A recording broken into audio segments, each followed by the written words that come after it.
Welcome back to the attic with me. The last video went down quite well. People seemed to have a good time. A few people asked for another episode, so you're in luck. As are the 2 subscribers that we gained and the 100 views, you know. We're really hitting the big time now. We're going to revisit this folder, Snoopy, because he contains all the good shit. Much like the Marvel films and how I attacked watching those as someone that was a late comer, I'm going to take you through this in creation order rather than chronological order, and you'll see exactly what I mean later. Okay, so the films that we're going to talk about today are part of a trilogy. I'm going to call it the Broken Trilogy because I don't know what else to call it at this point. And as was the case with many of these films, it started with a character. Quartz. Spelt with an E. So that was 2003. I was 12. My drawing has improved. I just want to throw that out there. I don't know by how much, but it has improved. So yes, I drew many pictures of Quartz to begin with. She's a girl of action. So this is her dingle dangling from a crane. Okay, so Quartz, here's her attitude. She's an independent woman who is slightly tomboyish. She doesn't care how people feel about her. She loves Titus and looks after Tiger Lily like a daughter. Okay, this is Titus. And yes, if you played video games, then you would know that in Final Fantasy X, the lead character is called Titus. You caught me red-handed. I literally stole that name. I think I'm going to have a tally of every time I've used something or taken something almost directly from something else. And we'll just keep a little tab at the bottom as we go through. Titus. He is strong and handsome. He looks out for Tiger Lily. He loves Quartz. He can fight well and always puts his life before others. Who else have we got? Tiger Lily. Yes, Tiger Lily. She was like the young, new kid on the block.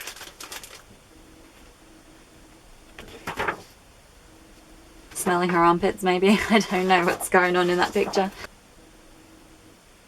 Tiger Lily. I think I kind of had a general formula, like a outline for how I was supposed to draw people, and I kind of stuck to that style. Everyone looked the same. Great at fighting, not so good at using a gun. She has no parents, but Titus and Quartz are like parents to her.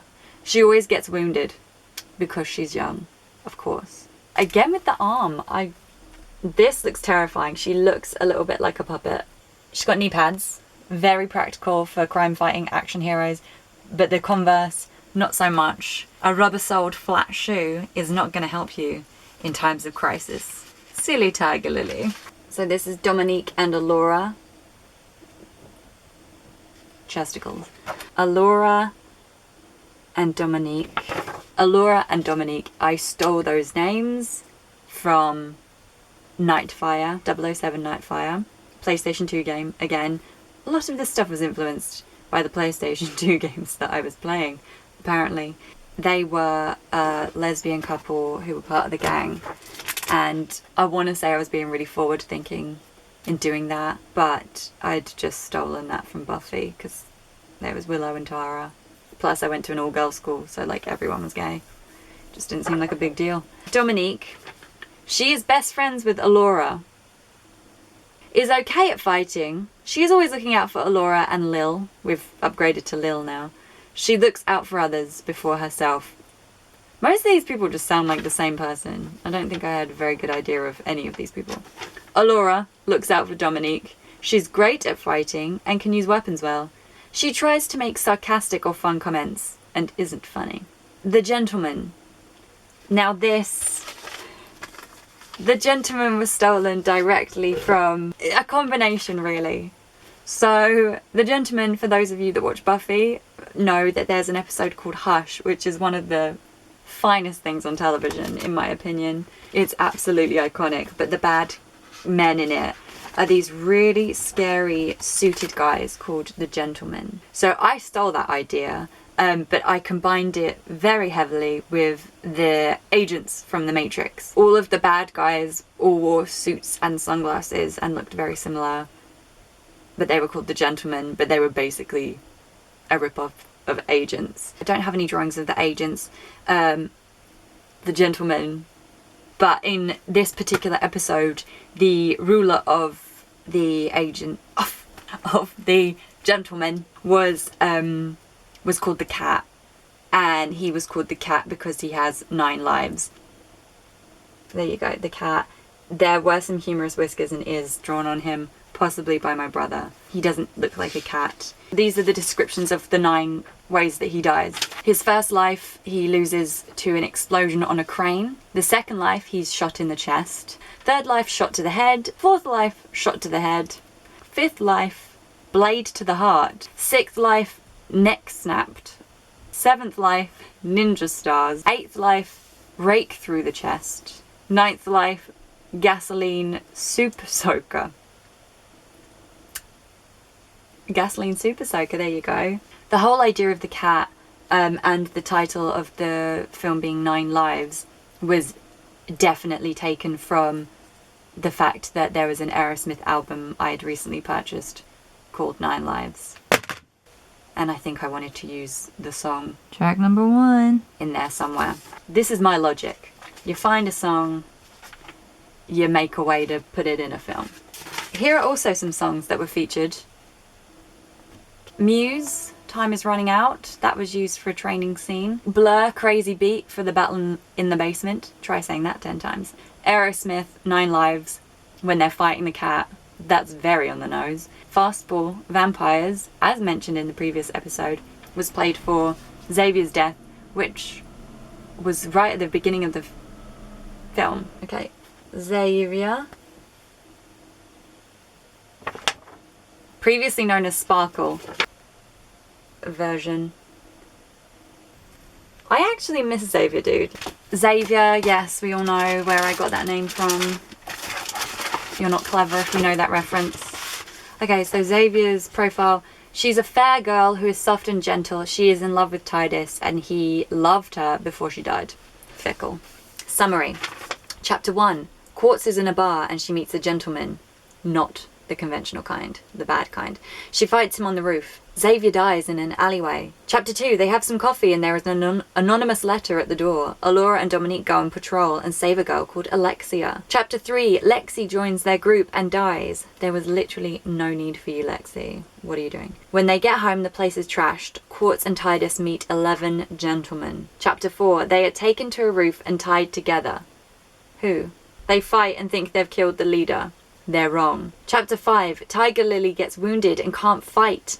The cat has 9 lives. They all train in the basement and are approached by evolved gentlemen. It starts. If the group have a big battle in the basement, they win. Chapter 6, they kill the cat by gasoline and a lighter. Tiger Lily jumps in the warp and dies, but saves their lives. So there was a warp, I believe, producing gentlemen. And when I say warp, I mean like a giant orb of energy. And Tiger Lily jumps into the orb of energy to save everyone and sacrifice herself. And yes, that does happen at the end of season 5 of Buffy. Another thing stolen. Oh my gosh, so this was written on a typewriter. So this says, conclusion, this is what I need to tell you. These are characters from my trilogy called The Trilogy. You can't get any simpler than that. In my story, the characters fight off an army called the Gentlemen, who want to destroy the world and power it as their own. The gang want to put a stop to this. They are special. The reason that they are all united is because they have the same symbol. Some have it as a tattoo, some have it as a birthmark, and some just have it. They've just got it. Some people just have it. I wrote the whole damn thing in Comic Sans again. I really had a love of that font. There's 7 chapters. I cannot read them all because that would take a day. But maybe if I just read a couple of the opening sentences for each chapter. So chapter 1. Quartz is sitting at the front of a misty bar. A happy expression is spread across her face. A shifty but handsome man sits next to her. His hair is slickly scruffed up. That's a contradiction in itself. He is not a stranger. He is Titus. Chapter 2. That night was uncomfortable for all of them. They all sat round their plastic table and sat in silence. Quartz came over with a tray of warm drinks, a hot chocolate for Tiger Lily and herself, a coffee for Tides, misspelling there, and Dominique, and a tea for Alora. Tiger Lily wasn't used to all this. As tears fell down her cheeks, she stared out the window. Rain dripped on it. Suddenly there was a knock at the door. Everybody looked at each other and then looked at the door. Quartz thumped the tray on the table and stormily said, "Looks like I'll do it." She's obviously in a huff for some reason. Chapter 3. Quartz woke up and looked up at the clock. It was 3:30 in the morning. She removed Titus's hand from her waist, cheeky, and quietly crept to the kitchen for a drink. I think we know what happened in chapter 2. Maybe I'll go back and read that. The warehouse was not as dull and as dusty as you would have assumed. It looked pretty new to Quartz. She stepped in and it was still generally ordinary. As they walked through, they felt a bit worried. There were no gentlemen nearby. Suddenly, the cat turned the corner. Titus whipped out a super soaker from inside his long jacket. He was hiding that really well. Quartz looked at him. "So this is your master plan?" Titus nodded and fired the whole water at the cat's face. "Oh, this is good. Okay." He laughed at his petty attempt to kill him. "You don't have to take that whole cat thing literally. I'm not afraid of water." Titus replied, "That isn't water." And he took out the lighter from his top pocket, flipped it up, and set the cat alight. Within seconds, there was a bright blue light which temporarily blinded them. When they got their vision back, all that was left was a skeleton. Nice. I was going through more of those anxious teen years.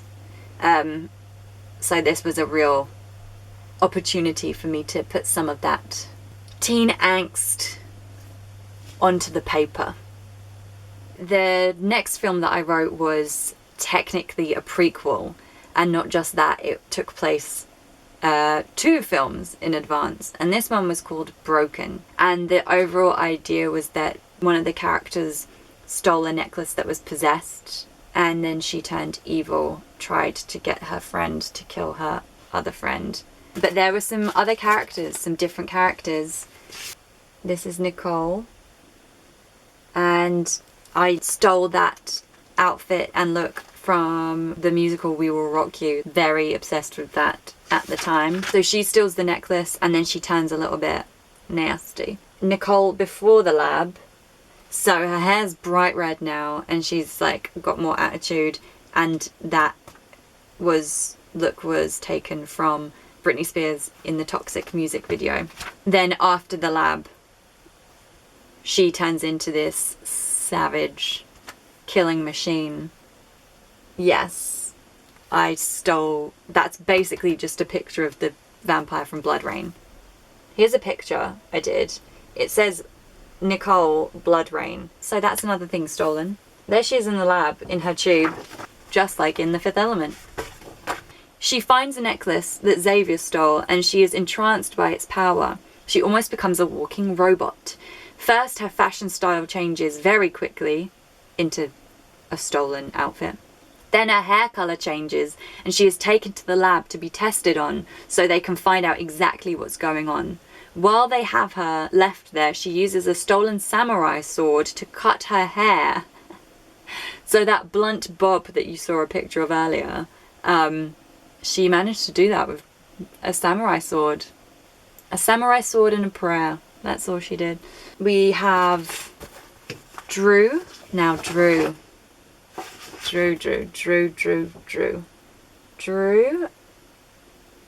So she's got the whole long coat, shades, Matrix vibe. Slowly evolved into this. So Drew was the new Quartz on the scene. She was the one I drew the most, and she was just a badass. Like, she was just no F's given, 0 F's given. This is a picture of her. Like, look, she's covered in cuts and bruises. And yes, I did steal a lot of that vibe from Underworld. So Drew, the name Drew, there's only 2 Drews who were in my life at that time. The first being the dude from Neighbours, I think he fell off a horse. The other being Ms. Barrymore, who we're going to talk about in another episode, because To say she was my favourite actress is quite the understatement. In my story, the character Drew is a key person in the story of life and death. She is a rebellious rock chick who knows her fighting skills and can use a gun like a snail can use its shell. What does that even mean? And I've searched high and low in this folder and in this notepad, and I do not have an illustration or a concept drawing. I don't have any concept art of one of the characters who's like a main character from Broken. His name is Ethan. He just looked like Leon / Squall from Final Fantasy 8. 8? So he had kind of that spiky, but not spiky upward, but like spiky this way, brown hair. He wore a lot of like chunky, leathery, studded things. He was basically like the dude version of Drew because they were brother and sister. Can't believe I literally don't have a photo of Ethan. I hated drawing men. I'm really not good at drawing men. So there's a lot written here, so I'm going to condense it down. Drew and Ethan are brother and sister. Drew's dad was an abusive man who killed her mother, so she pushed him down the stairs. It's all very dramatic. She pushed him down the stairs, and her and Ethan ran away and grew up together, parentless. So they've always had each other's backs. Ethan falls in love with Nicole, who turns out to be a wrong-un. As I mentioned before, she gets possessed by this evil jewellery and tries to convince him to kill his sister. It doesn't work, but I think she ends up in the hospital. Again, Broken, written in good old Comic Sans. In a deserted town in a park, Drew and Ethan are back to back. Several gentlemen are surrounding them. Drew smirked at the gentleman. Bring it on, boys. As the wind flapped her dark hair over her eyes, she whipped out a gun and aimed at the gentleman. Simultaneously, Ethan had done the same thing, and they began to fire as the fight began. Meanwhile, Titus and Xavier are searching through a large museum. It was spacious, yet somehow there was an effect that made the room almost hard to breathe. Xavier tugged on Titus's warm hand as she spied the necklace. It was not very spectacular. Just a red ruby on the end of a silver chain. But they knew that their task was to retrieve it. An appearance wouldn't put them off. So Broken, we've got a possessed girl finding a necklace, turning evil, trying to split up a brother-sister duo, which she didn't manage to. The next film, which is the middle piece in this puzzle, is called Last Chance, which seems ridiculous because there's another film afterwards, so it's not the last chance, but I'm sure there's a point where something happens that makes them think it's the last chance. So at the end of the first story, the gentlemen have taken her from the hospital, Drew. This leaves the first volume on a cliffhanger. At the start of the next episode, she has not been found, so she has to return the necklace herself. During her fight to survive and destroy, she meets a woman called Helena, who is in love with a gentleman. Once Drew has returned the necklace, Helena has to kill her loved one. She is caught and the police get her. In anger, Helena tells the police about Drew. The gentlemen take Drew again, and this time they show her all the bad things in her life that will/may happen. Oh my gosh. She tells the police about the gentleman. Not only do they think she is a murderer because of what Helena has told them, but she is telling them some weird story about a futuristic war that is arising. They don't believe her and put her into a mental asylum. I swear to God, I shit you not. Ethan visits her and she has changed. Her hair has grown and by now she has been there so long that she's gone mentally insane. One night she manages to escape, killing some innocent people along the way. There are wanted posters on the news and it's broadcasting about her. If anyone sees her, she will be shot in sight, and the whole town is guarded by cops. Titus and the gang look for her and find her in a dark tunnel. Titus is on the other side of a square. He tells her not to, but she steps into the center and is shot instantly. Her whole life has led up to this moment and she knew it was coming all along. Her dad was a gentleman.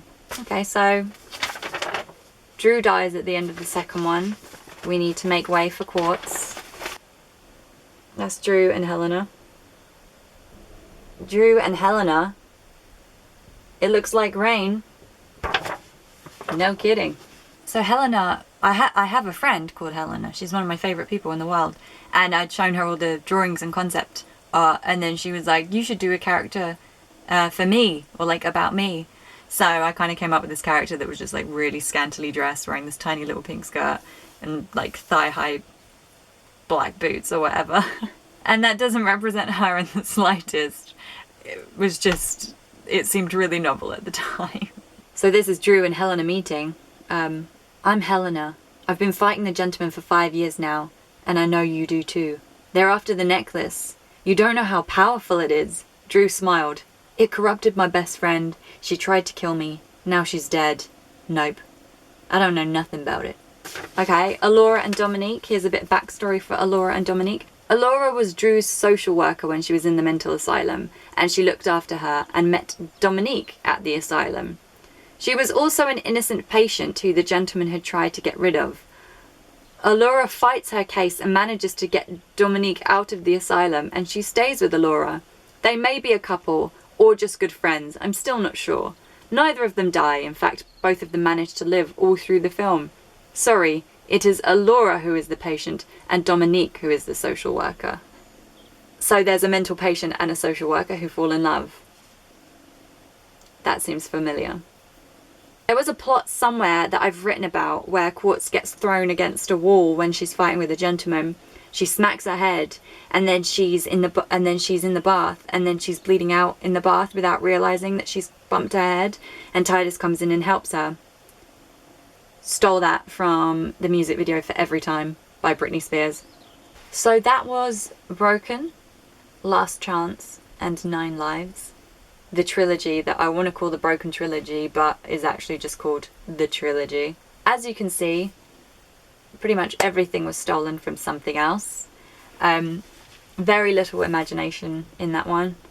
But the characters, I loved them so much that I made another story, and I called that film Broken Glass. The world can stop for one moment, but one moment can't stop the world. That's a really cool story. Maybe for another time. I kind of love it too much. I don't know if I should embarrass myself with that one. Maybe. Thank you for your time.